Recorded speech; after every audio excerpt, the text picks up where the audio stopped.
Hello everybody, my name's Ed. I'm Director of Advanced Analysis at NHS England, as Elaine has said. So I've been working on productivity on and off for about 10 years. It's an area I've really found quite interesting to work on, generally from the national perspective. And I'm going to share some thoughts from the national perspective about productivity. Three things key. One is how we conceptually think about productivity in terms of a modelling approach or a paradigm approach. Second off, why this matters for us nationally, the reasons that we are so kind of interested in it.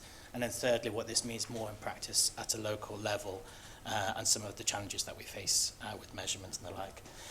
So this is a bit of probably you can see it at the back, I'd hope. I think the slides will be available afterwards. This is our model of thinking about productivity. So we are given a lot of money. There's a lot of investment in the NHS, and we need to translate this money into something of value. That's a big, tricky, complex thing to do, so we split it up into stages. And the stages that we think of is, I've got the money, and I buy stuff. I buy inputs, I buy staff time, drugs, beds, whatever. With these inputs, I arrange them in such a way that I produce some bits of healthcare that are recognisable, outpatient appointments, A&E attendances, and the like. Through putting patients through these bits of healthcare activity, I'm able to generate some sort of good outcomes, better health, and the like. So by breaking this down, we can then start to think about these things individually. The first one is how little can I spend in order to buy the thing? So how can I negotiate with the pharmaceutical companies in order to get drugs pretty cheaply? How can we make sure we're managing things like the agency market where there's a premium on the staff time that we're consuming? And then on that third step down on the effectiveness side, this is probably the hardest bit, is how do we know that we're treating the right patients with the right stuff? We've got things like NICE as an institution here to help us navigate that, as well as various quality metrics or service metrics and the like. And the bit for us in the middle, where we're converting the inputs to the outputs, is productivity. And when we're thinking about how we're measuring this, we're looking at aggregating the outputs, looking at the change over time, aggregating the inputs, looking at the change over time. If the former is bigger than the latter, we've got productivity growth. So a couple of things with this conceptual model. One is the concept is quite simple. The measurement is quite complicated. We find it relatively easy to measure this stuff where we have great data, particularly acute inpatients. That's quite easy to measure. It gets harder and harder where we're less confident of the data or the data capture is less. Second thing is that actually this is quite nice as a model, but all models are wrong and some are useful. This isn't capturing everything that we might care about. This isn't capturing every priority. This doesn't work well or doesn't work naturally well for other objectives we might have, like net zero carbon or the NHS as an anchor institution or health inequalities. So this isn't everything, but it is actually quite a lot for us. Productivity is one of the key drivers, is the key driver, I guess, of GDP. GDP growth is what gives us better living standards. So from a macroeconomic national perspective, as taxpayers or patients or as a country, we really care about productivity. We also care about the productivity of the NHS specifically because it's a large part of the economy, around 10%, because we are investing into something we want to get the most value out of it as possible, and because the health gains that we will be able to get from NHS care being good would actually free up people maybe who wouldn't be able to work otherwise in order to work, further increasing productivity. So there's a lot of reasons why we care about productivity at the national level. This isn't a new thing. There have been discussions about productivity and targets on productivity for years and years and years. Here at the bottom right, you can see something I nicked from the 5-year forward view.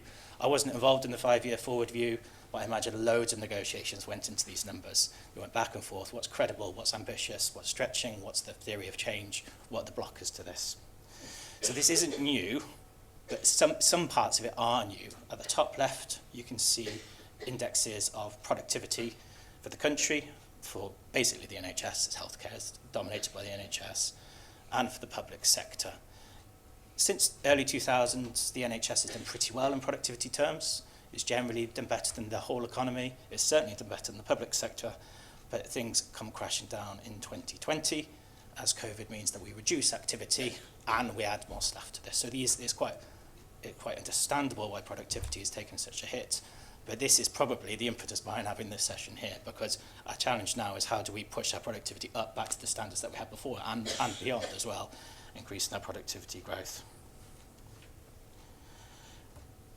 And another reason for us discussing this here, I think, is because a lot of the evaluations that we're asked to look at, the interventions we're asked to evaluate, a lot of the benefits from my conceptual model that I showed you at the start, a lot of those benefits are related to productivity.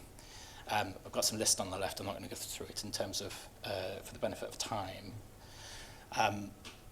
But the productivity sort of it stretches from this fairly esoteric economic idea to this very important billions and billions and billions of pounds national debates issue that we have, to really quite prosaic stuff. People are annoyed by unproductive and unsmooth processes.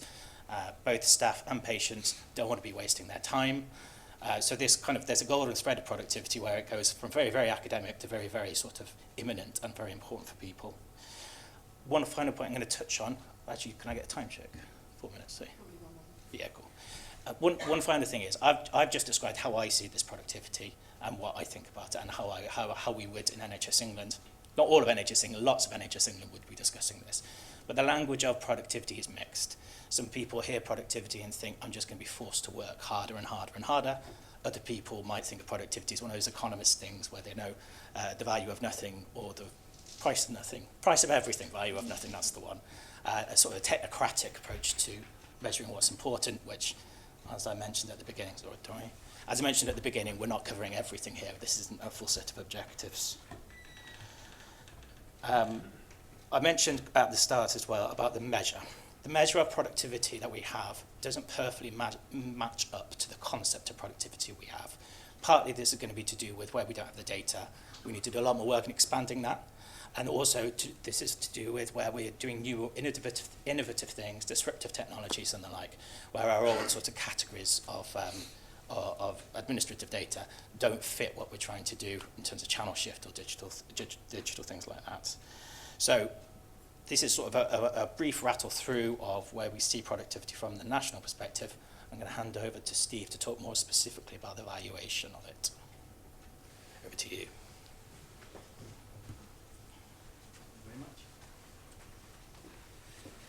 Thanks very much. Hello everyone, nice to see you all. So I'm an academic from the University of Cambridge. I'm an economist by background and I'm part of the Rapid Service Evaluation team. So I'm thinking about this from a rapid perspective and trying to think about some of the issues. And I guess there's two things that I want to talk about in my few minutes standing in front of you. One is about being realistic about what you can do rapidly. And the second thing is just acknowledging the fact that when you do things rapidly, often what it might do is means you're increasing the extent of uncertainty. And from my point of view as an economist, that's often quite tricky because often it's quite hard to define thresholds for what's acceptable around point estimates. And then when you're including in uncertainty as well, that kind of doubles the problem. So that's my kind of second main point. So the first thing is, it's just following on from Ed's sort of taxonomy about what productivity might look like. There's just some thinking from me in a very generic sense about the timelines that are often involved in evaluating stuff. So in our rapid service evaluation team, this is the kind of thing we might want to take on board. So we might be, for example, the context might be we're trying to evaluate a new innovation to improve productivity, like, for example, virtual wards, say. And so what we've got is it's just thinking about the stages involved and the timelines involved. So one is we have at T0, that's when the innovation is employed and bedded in. And actually sometimes that's not clearly defined, that's quite tricky. And you might be setting up to do your nice, lovely academic evaluation and things don't quite start when they're supposed to, and that is a bit of an impact. Okay? And then the next thing is, well, actually, to do your evaluation, if, for example, it's evaluating costs and patient outcomes, for example, you need to have sufficient numbers of people to have experienced the innovation to collect the data. So that's going to T1, so that's the kind of the interval A. And then depending on what your outcome measure is, and Ed's already made the point that sometimes that's quite tricky to come up with what the optimal outcome measure might be, you then need to wait for that period to evaluate. So for example, suppose your outcome measure was something like mortality at 90 days or something like that. You've then got that delay as well. And then there's an issue about the time it takes to collect the data and curate it. And then it's the time it takes for the researchers to get hold of that data. And then there's the time it takes to do the evaluation at the end and then to produce the findings. So I guess I'm just thinking here, and this is particularly in the context of prospective evaluation, some of the time issues that are involved. And so often we get asked to do things rapidly, and sometimes it's just simply not possible because particularly some of the events that need to occur early on in this chain. So we can think about how to shorten it, and there's stuff that we can do. I mean, one is, I guess we've all been involved in studies evaluating stuff, and the thing you want to evaluate actually doesn't even start when it was supposed to start, so there's that kind of an issue. As an aside, I'm leading an evaluation of the health and well-being effects of the HS2 train line, and that was a case of it sort of started and finished before we've even got up and running properly. Anyway, but also, I mean, one wants to be kind of parsimonious in thinking, I think, in terms of being very clear in terms of what outcomes and what the data are that needs to be collected and the aims of evaluation. One issue which is actually part of the reasoning behind having the HS&DR rapid evaluation teams, actually in terms of rapid research, the main idea there is actually the rapidity comes in being able to get research teams working on a project quickly. That's one of the potential gains.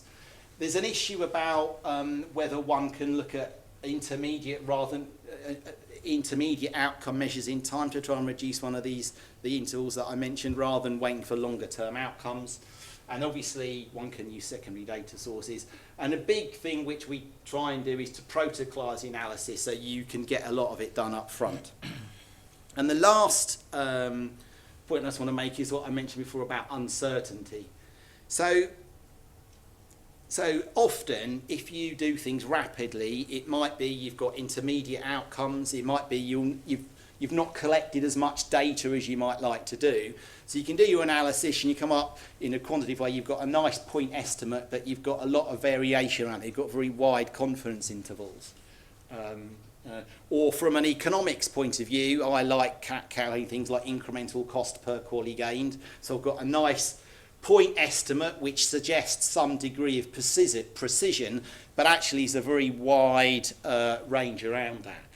And obviously one wants to try and quantify and explore that as much as possible, and you can do that using things like probabilistic analysis, so you can get confidence intervals around your point estimate. And that's like quite neat, and sort of academic health economists like me get really excited about things like cost effectiveness, acceptability curves and confidence ellipses and all that lovely stuff. And it all looks really cool on paper, but the problem is it's really hard to think about how you incorporate that kind of stuff in decision making. So think about, you have an outcome and say, well actually, so you need a particular productivity gain, and you need to exceed this threshold for the intervention to be worthwhile.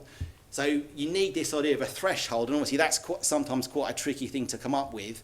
But then it's even more complicated because you've got your point estimate of what the productivity impact is, but that's uncertain, so you've got an interval around it. And so it's almost like not only do you need a threshold for the point estimate, but also for the uncertainty too. So just some thoughts about things to take into account evaluating productivity from an academic perspective in terms of the timelines and also in terms of uncertainty. I'm going to hand over to Will now. Thank you very much.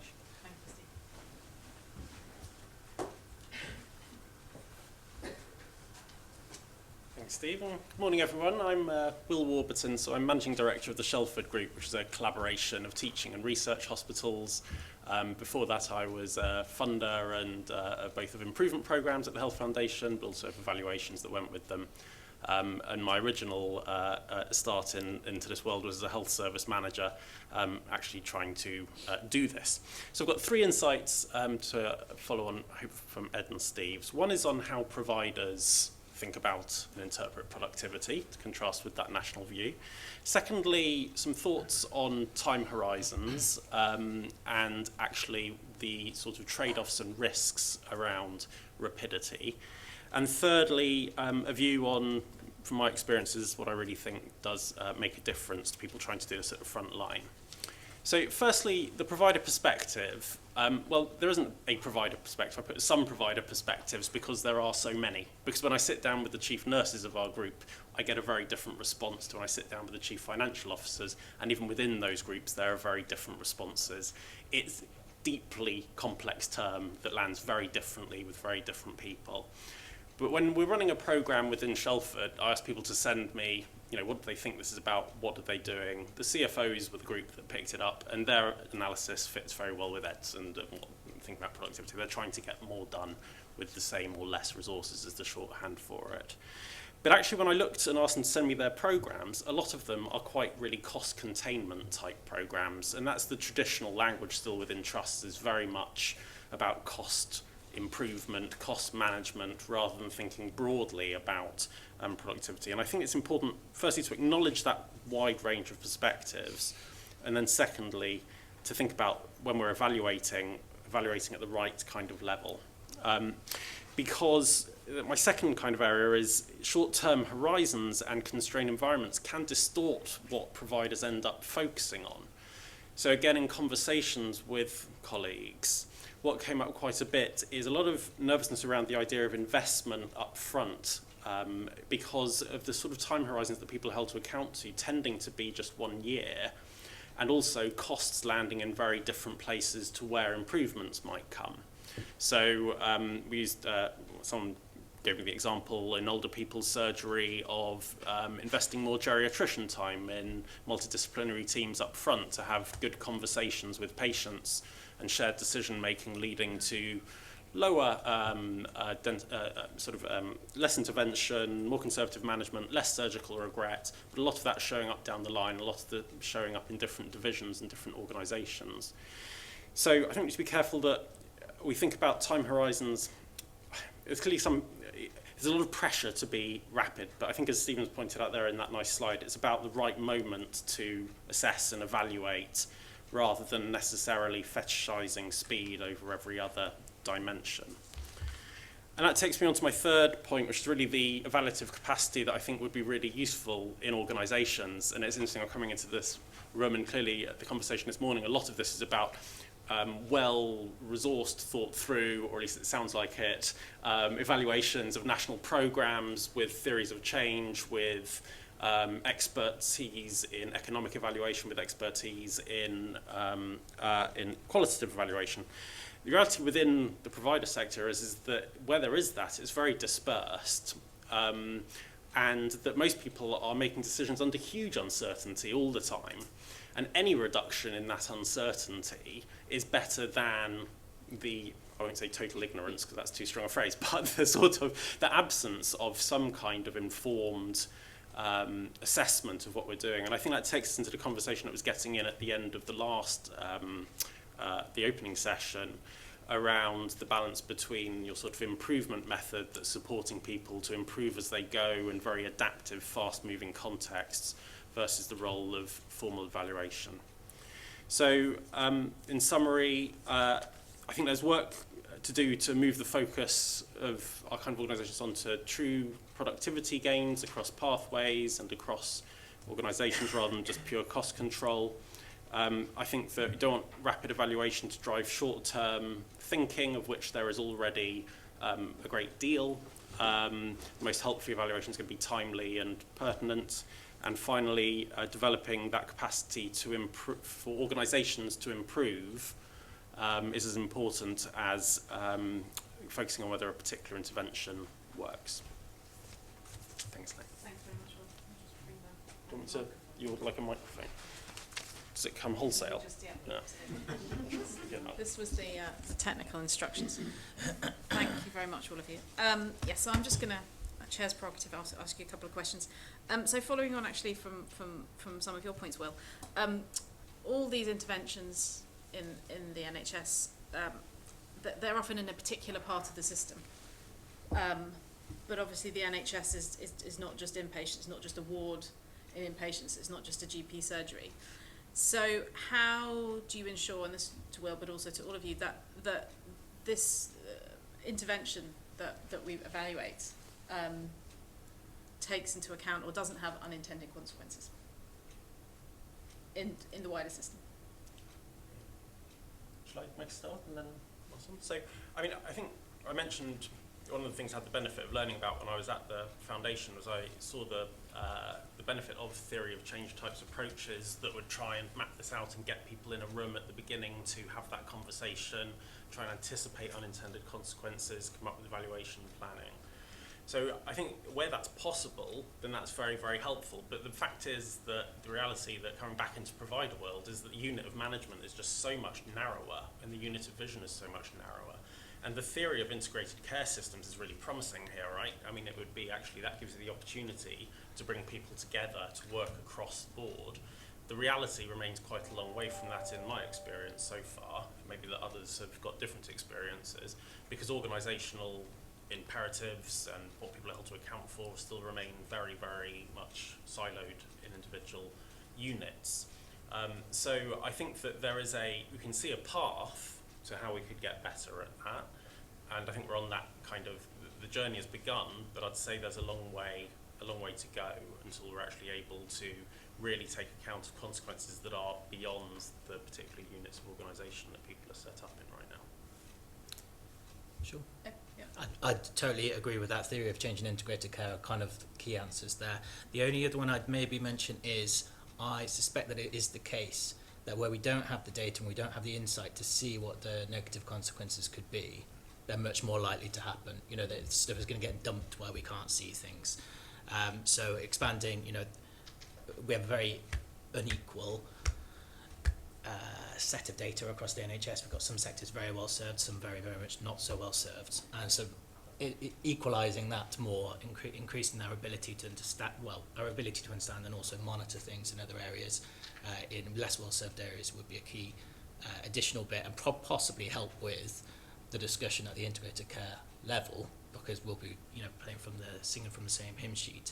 And I guess one other point on that is where you have the data, or where you can have the conversation about the data, thinking through during the intervention, or maybe as part of the evaluation, depending on how quickly you're doing it, what are the countermetrics that you want to be paying attention to see, because we never really know if there's going to be the negative consequences, right? We can say them, we can make an argument about them, but having agreed ways of measuring when those things are cropping up, to maybe put an intervention on hold, or to change up how we're doing it.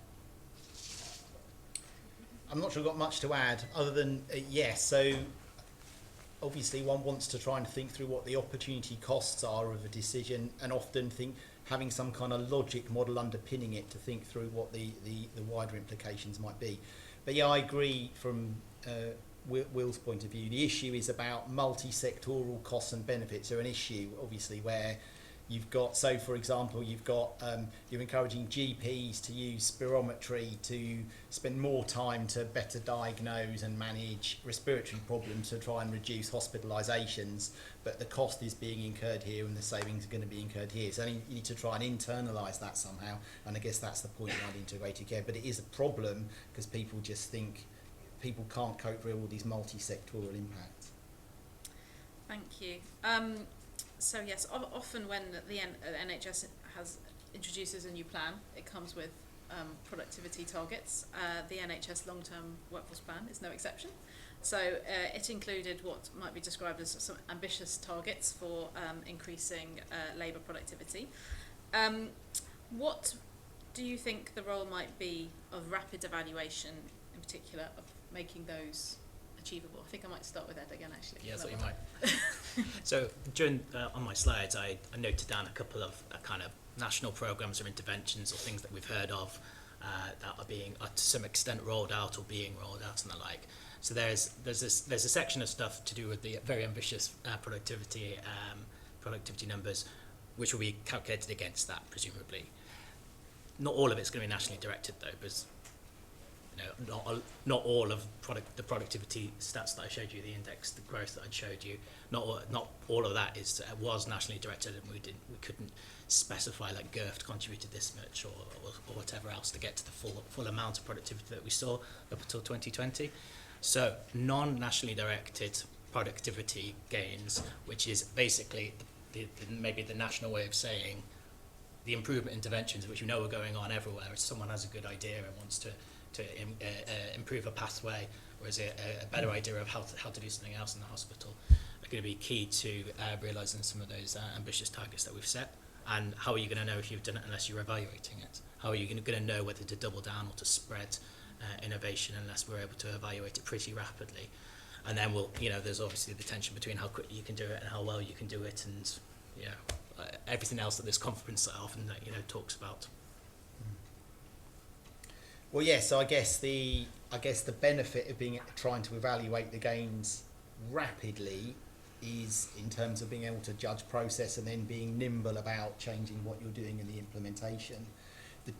What I was trying to cover in my slides before there was actually the feasibility of that in terms of the data. So whether that's feasible to do, I think is a slightly different issue.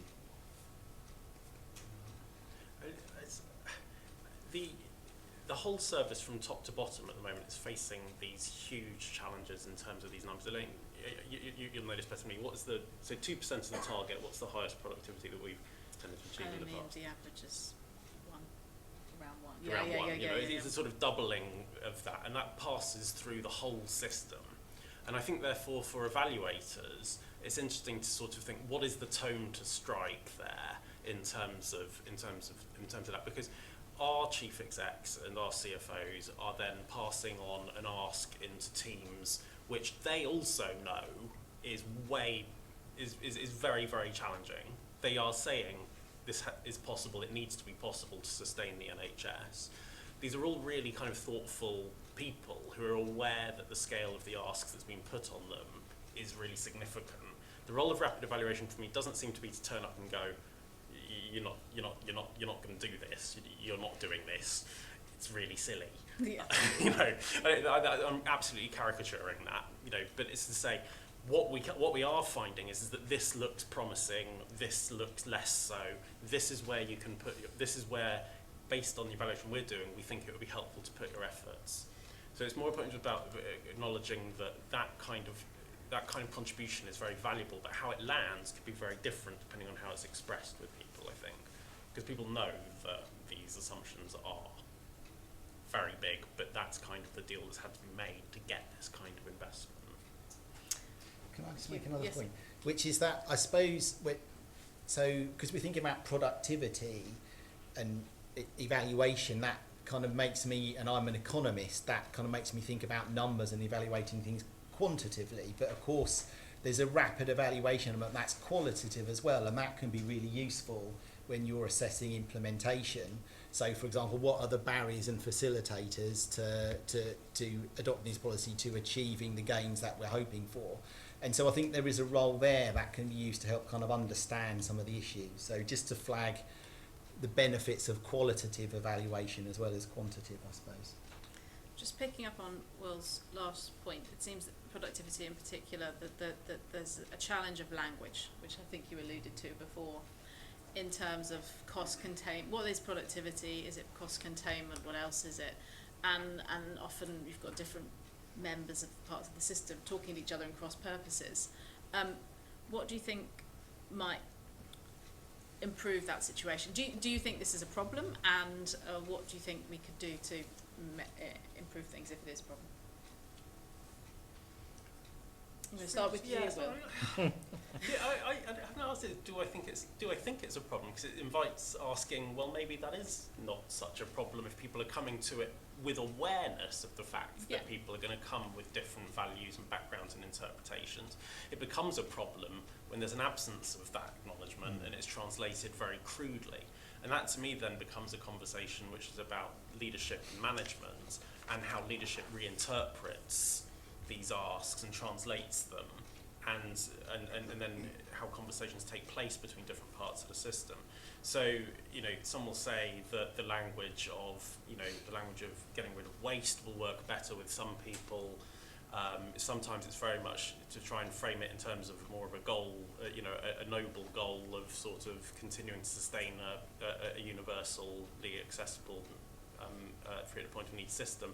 It's going to take quite a lot of linguistic agility, probably, from people to be able to translate this into language that will work with different audiences. So it doesn't have to be a problem, but it definitely could be if it lands as, with one of our groups it just started as, the immediate interpretation was this is about staff cuts, and then what about the long-term workforce plan, and it's a defensive shield that comes up straight. We thought we were going to be growing staff, we've been asked to cut them. This is a really tricky thing to get right, don't get me wrong, but I do think that that's the kind of leadership challenge. I might just ask Ed, do you see this at the national level, or is this something that is kind of most acute at the provider? Definitely see it at the national level. I think we have, even just within the analytical community, we have people more focused on workforce, or activity and performance, or finance, and they speak slightly different languages, and they use the same words to mean different things, different words to mean the same thing, and there's a lot of work interrelating how one relates to another, which is not the same, not exactly the same as what you're talking about, but not a million miles away really. Had a conversation a couple of weeks ago, what is a bed? Because for some people it's very obviously a physical bed. Yeah. Some people it's the physical bed and the space to put it in. Some people it includes the staff. Some people it includes the consumables. And we're talking about, and some people it is just a capacity unit for the non-elective pathway.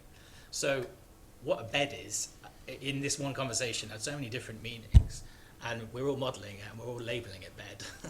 We need to know, we need to be able to translate across different languages, and I think that's the same thing as what you're talking about, isn't it?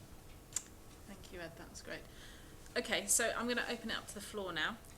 So I have a few instructions. So if you feel comfortable, please stand up for kind of purposes of your voice being captured by the recording equipment. And I'm going to take a couple of questions at the time.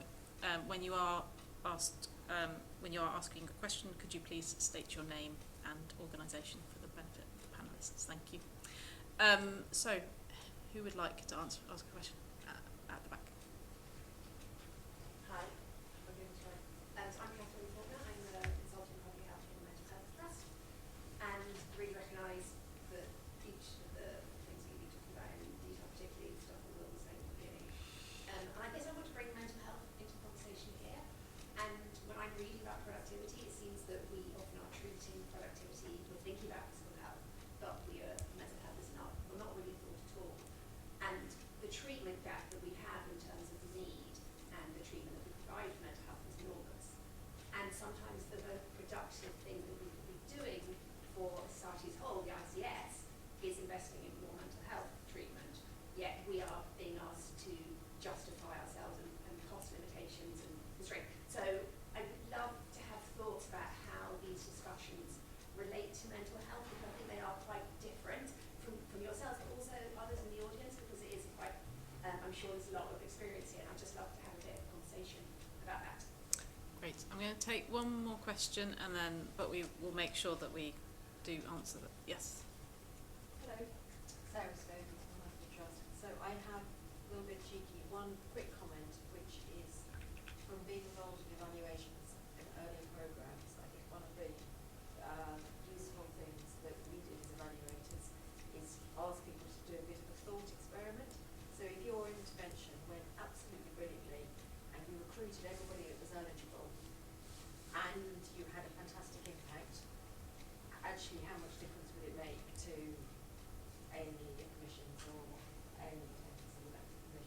And that sometimes is quite helpful because it focuses people on what really is achievable. And then I guess my question is about the point about incentives, and it seems that we've lost a lot of incentives across the system over the last few years for trusts in what they get from managing costs in terms of performance and what you get from improving it, because performance is so way below the national standards now, what benefits you get. So I think it'd be really interesting to hear about whether you think we could do more in terms of incentives and improvement. Okay, thank you. I'm going to start with mental health, which is often, forgotten, along with social care. Anyone like to go first? Sure. Happy to. So I think potentially there are two parts to the question you're asking, and maybe, and correct me if I getting this wrong. There's the one part which is we do have plenty of data in mental health, but it's sort of not curated, or it's not as deep. Maybe I'm not quite sure what the right adjective is, but it's not used as much as we use the data from the acute sector. So in terms of productivity, outputs to inputs, we need to agree what those currencies look like, and then we can say, okay, for all we know, mental health might be a phenomenally increasing in productivity sector with relatively flat budgets and increasing activity. You kind of expect that to be the case, as we've seen as we probably will see for analysis on GPs similarly.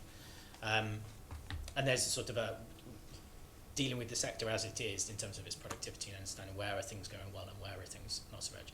The second part, I think, that you were talking about was allocative, which is more to do with actually of all the things that we could do in terms of going to NICE basically. We've got £30,000 to spend. How many qualies can I get from that? And redistribution across the piece. So if that's about NICE, I'll bring Stephen for that, because you've got more of the cost, the evaluation side of that. I think the first one is probably the one to start on, because that would open up the question on the second. I guess one additional thought in my mind is, obviously you're entirely right in terms of accounting for the mental health impacts.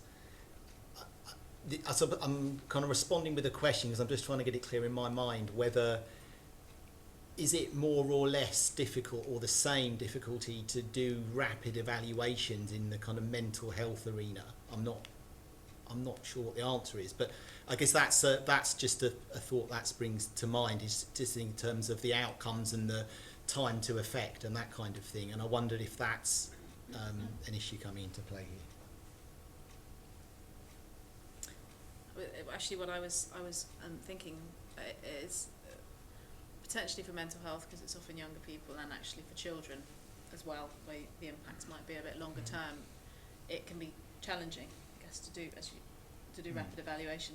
And I guess what we need to go against when you're doing rapid evaluation is you've got something very easy to evaluate. I don't know, older people on a ward versus something which is difficult to evaluate, which is an intervention with 7-year-olds to make, getting them diagnosed with ADHD, whatever, earlier, and making sure that the easier evaluation doesn't lead to all the money going towards that. Yes. Is tricky. Exactly. Is there anything else to add on the mental? I mean, your trusts, they have large mental health. No, they're predominantly physical, and it's not an area of expertise. So I can only kind of reinforce that. I think it allies to the point that I was trying to make. My second point when I was building on there, Elaine, which is the risks of only having those short-term time horizons are very, very real, and it's really interesting coming into. This conference is called a rapid evaluation conference. It's really and all the questions around rapidity. It's really interesting how speed has sort of become such a dominant narrative. I'm not in this world, but to walk in here and hear everyone talking about speed is really interesting, because I think of academics. I'm not an academic, so I think all thoughtful, thinking over many years, and sort of building up pictures. And Judith's point around actually both these things are important, informing decision making, but building up a store of knowledge over time that actually moves us forward. I think it's really important to get that balance right. So that's the thought it prompted for me. Okay, I'm sure people will follow up in the break if they have specific expertise on mental health. So, Sarah, was this a follow-up point to that before I? Yeah. If it was, then if you want to ask, if it was a. I'd just like to build on the mental health issue. Yes, please do. I'm thinking about what you were saying about cost containment. That's been done at the national level too. I think one of the major constraints on productivity that we're seeing is that range of experience in our staff, from low morale to exhaustion straight through to burnout. And thinking of that as a constraint on the levers that we can pull to increase productivity, that the funding for additional mental health services for our staff post-pandemic finished just over a year ago, and that funding hasn't continued.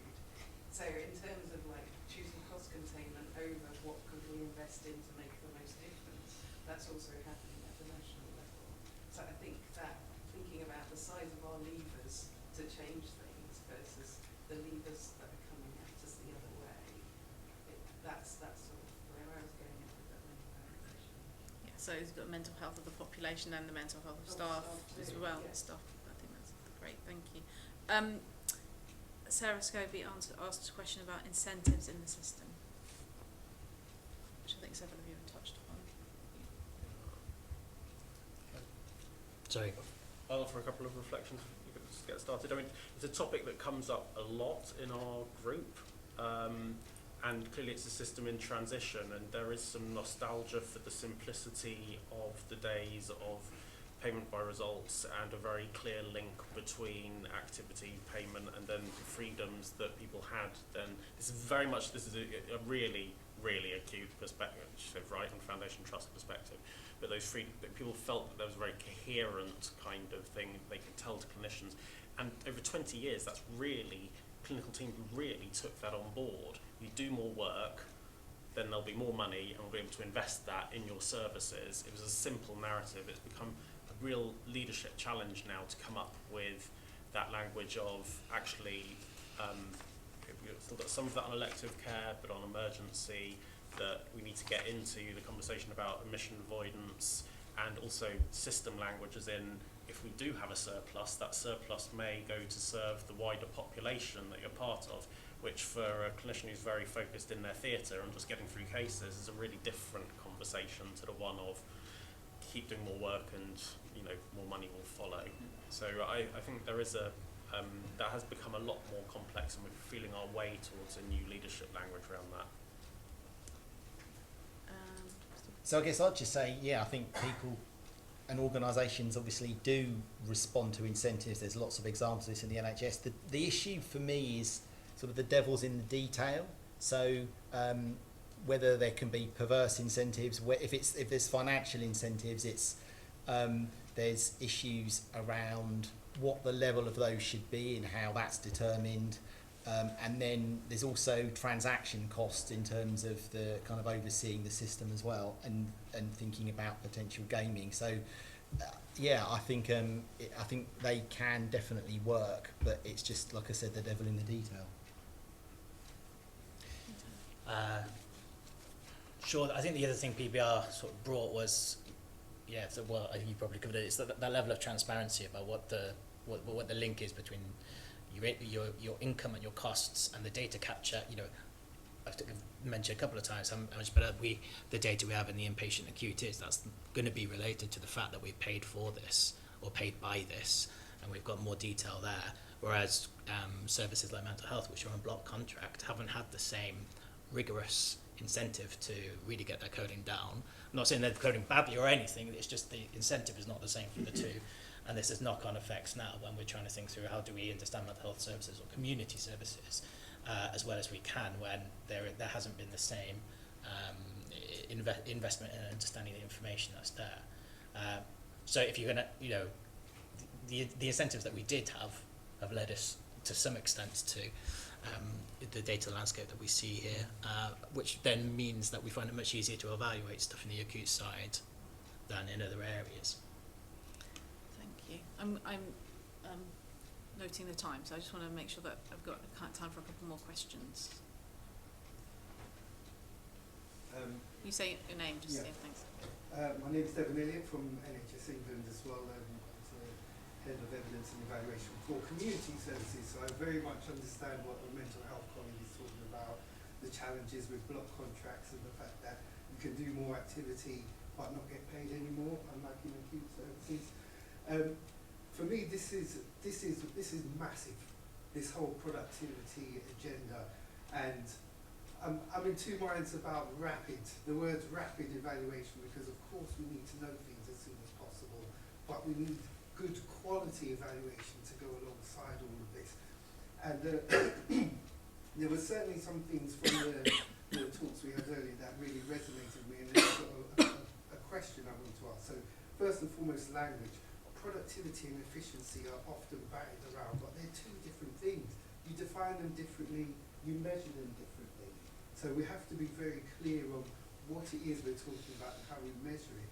And a lot of these things also then translate down to the data gaps that we have. Some sectors are less well served with this issue. So for me, this rapid evaluation element and how it can help productivity is going to be a real challenge in those areas where the language is inconsistent, where the data is not up to quality like in other areas, and we need more kind of policy drivers and incentives and all the other stuff we've spoken about. In community services in particular, I guess for me there's also this issue about quality and outcomes, and I'm a nurse by background. So when we're looking at productivity, inputs and outputs, just say your district nursing service, if you have the same number of district nurses doing more contacts or seeing more people, is that better? Is that more productive? And if you look at the numbers, and you see an increase in patients, you'd say, yes, okay, this service A is more productive than service B. But how are we weighting these things for quality and for outcomes? If you've got the more productive service having poorer healing rates on their wounds, and these patients are ending up back in hospital with sepsis and other kind of challenges, is that really productive? Is that really efficient? So I guess my question is, how do you account in this thinking for quality and outcomes? Great. I'm going to take there's one question there. I'm going to take two very quick questions. So yes. I agree with what you just said. And just to sum it up for me, I have a real big issue with the term productivity in the NHS and the term product, because we're about people and people are products. And so, yeah, I could say loads more, but I'll give a chance to someone else. But yes, I'm going to pass. I just wanted to follow up on Will's kind of discussion of time horizon and just ask if you have any thinking. I mean, because it's a real barrier, right? I mean, it's a real barrier that people are restricted, and the reality is they will operate within the time frame and within the kind of, legal and organizational constraints. So is there any work on this? What is the thinking? How do you, if you have any thoughts, or the other panel members, about how this issue of the time horizon as you defined it can be addressed? Okay, so I'm going to say some quick words on measuring outcomes and time horizons. Steve, you look like you want to. Well, yeah. So I think it's about being upfront about what are the important outcome measures that matter, and it's about, again, being clear that depending on the answer to that question, that might also affect your outcomes. So, in the case that you were saying, it's not just activity. There is an element of impact on health down the line, and that's going to take a long time to. So I think it seems to me about having a kind of upfront conversation about what are the outcome measures that we're interested in evaluating when we measure productivity. I think that's the query. That I also think what you said was exactly right, though. That could have implications for the rapidity, because you might not be able to do things rapidly if it's not just about activity. Yeah, sure. So there are a number of productivity indices which do weight by quality metrics, and there's some very sort of obvious ones to weight by like readmission rates and the like. I think there's possibly, and we probably don't have time to get into much of the discussion about question about localism and nationalism here, because if we're talking about productivity, we want to look across everywhere. We can't have everyone defining their own quality metrics at the same time. At the local level, if there's an agreement that this is what we most want to do, that might be something that you do want to incorporate into an evaluation. I think there is something though about it's not just what the service provider would like quality to be, or indeed an individual patient would like quality to be. It needs to be somehow societal, right? For us to meaningfully interrogate work on productivity. Okay, I'm going to charge Will with the last word, and you need to cover both quality and time horizons. My colleagues have spoken well on quality and have expertise in that. I mean, a great example of the complexity of the language here, and how it needs that translation. Health is a caring profession. It's got a strong humanist tradition. It's about health is co-created between people, and there is a whole school of thought there that dominates many parts of liberal healthcare, and productivity drops into that like a cold, wet fish. You know, it's just like completely the wrong language, and that's an example of we're going to have to use different language with different people. So I think that just illustrates that really well. On time horizons, I mean, this bedevils sort of public policy and much more widely. I don't have magic solutions. What I do have is that when I sit down with some of our leaders, I am very impressed with those of them that are able to separate out meeting the short-term need versus what they want to do for the patients that they're serving in their organisations in the future. And it's not a satisfying answer to say that it's leadership, because leadership exists in conditions that have to work to short-term time horizons, and people could lose jobs if they don't meet short-term time constraints. But the most impressive leaders that I've come across are those that can hold that longer-term vision for what they're trying to do and take some risk, and are willing to take risk with the support of their boards to do something over a longer-term time frame, knowing and hoping that they will be in that role in 5 years and be grateful for what they've done today, or if they're not, the person that follows them will be. But this is a very complex thing that comes down to sort of many questions about leadership, longevity, our field of vision, the time frames that we think of as a service, and we had a 5-year forward view, we've had a long-term plan. Those have got absolutely battered by short-term events, and hopefully there is, on an optimistic note, if a new government does come in, there'll be an opportunity to get our time horizons at least strategically looking longer again, and then it's up to us as leaders to try and help people to overcome that short-termism, because I don't think we're going to move to 5-year budgets from Treasury tomorrow, or something that's really going to change the nature of that. Okay, thank you. Thanks all of you. So, fantastic, wide-ranging discussion. I feel like we probably could have spoken for another 45 minutes. There's a couple, I'm going to save you a wrap-up because I think you're probably all hungry by now. But I have some housekeeping notices that I've been instructed to give. The first one is that there is lunch now. And given that it has finally stopped raining, you are able to use the outside space. Please do make use of that. You will have another decision to make because there is another breakout session after lunch, so you need to make that decision in whatever way you made this decision. And thank you very much for your listening and for your participation.